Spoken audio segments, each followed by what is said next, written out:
अस्सलाम वालेकुम नाज़रीन, नया पाकिस्तान नेशनल टीवी की जानिब से मैं हूँ शेख मसूद। और आज आपको पता है कि आज तीसरा रोज़ इस सानिया को गुजर चुका है और अभी तक देखते हैं, मालूम करते हैं कुछ मज़ीद बातें जो है हमारे दरमियान इस वक्त मौजूद है। हफीज़ सेंटर के सदर मलिक कलीम साहब, इनसे बात करेंगे। अस्सलाम वालेकुम। वालेकुम सलाम। सर, सबसे पहले तो बहुत अफसोस हुआ कि आज तीसरा रोज़ है और बहुत बड़ा सानिया। सर, आपके क्या इक़दाम है नेक्स्ट? इकदाम ये जी, गवर्नमेंट के साथ हमारा अच्छा लाइजूम चल रहा है। डीसी साहब जो है उनको अपॉइंट कर दिया गया है सीएम साहब की तरफ से, और पीएम साहब आज लाहौर आए, उन्होंने भी रिपोर्ट मांगनी थी सीएम साहब से। अभी तक तो हमारे साथ बहुत अच्छा कोऑपरेट कर रहे हैं, बड़ा अच्छा ताउन कर रहे हैं। उम्मीद है कि उन्होंने हमें यकीन भी दिलाया है कि जो नुकसान हुआ है उसका अजाला भी किया जाएगा। उसके सिलसिले में हमने अपनी जो इधर हेल्पलाइन सेंटर भी हमने काम कर दिया है, डेस्क बना दिया हुआ है। लोग अपने वहाँ पे डॉक्यूमेंट्स वगैरह जमा करवा रहे हैं, वो अपने अब गवर्नमेंट को देने हैं। एक हफ़्ता 10 दिन तक रिपोर्ट भी आ जाएगी बिल्डिंग स्ट्रक्चर की कि क्या पोजीशन है। उसके बाद वाज़ेह इक़दाम हदायत जारी करेगी। उम्मीद में दुनिया कायम है और मायूसी गुनाह है। जो मुसलमान है वो मायूस नहीं हो सकता।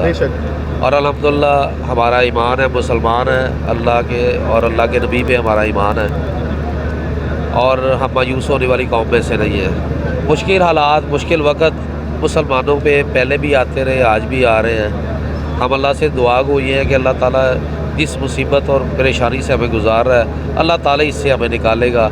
हमें हौसला करना पड़ेगा, हिम्मत करनी पड़ेगी, और इंशाअल्लाह ताला ये जितने चेहरे आप देख रहे हैं इन पर ज़रूर रौनक है। सर, आखिरी सवाल आपसे। अभी मैंने कुछ ही देर पहले देखा कि कुछ लोग कुछ हाथ में उनके एक बयान अल्फ़ी है, वो लेके आपको जमा करवाते हैं और अंदर वाली साइड पे जा रहे हैं, प्लाजा वाली साइड पे। सर, वो क्या मसला मसाला है? वो इस तरह के हमने तीन फ्लोर जो है ना वो कर दिए हैं कि बेसमेंट, ग्राउंड और फर्स्ट फ्लोर पे आज लोग जिनका अंदर सामान पड़ा था, कैश पड़ा था या कोई चीज़ पड़ी थी, क्योंकि इसको हमने बिल्कुल डीसी साहब ने सील कर दिया था, तो अब वो डी सील तो नहीं उन्होंने किया। हमने उनसे रिक्वेस्ट करके इजाज़त दी है कि खुदारा हमारे लोगों को अंदर जाना दिया जाए।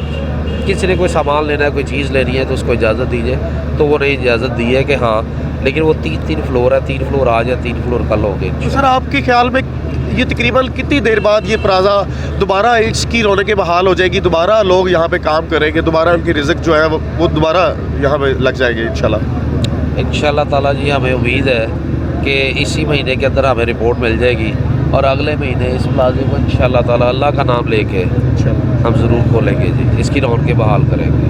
इंशाल्लाह जी। जैसे आप देख रहे हैं कि मलिक कलीम साहब हमारे दरमियान मौजूद है, जो इस प्लाजा के सदर हैं, इस मार्केट के सदर हैं, और ये अपने तमाम दुकानदार हज़रात को पूरी दिल से तसल्ली दे रहे हैं कि इंशाल्लाह ताला अगले महीने ये प्लाजा की रौनकें दोबारा बहाल होंगी, और दोबारा इंशाल्लाह ये जो चेहरे आज मुरझाए हुए हैं, दोबारा इनके चेहरों पर मुस्कुराहटें वापस आएंगी इंशाल्लाह ताला।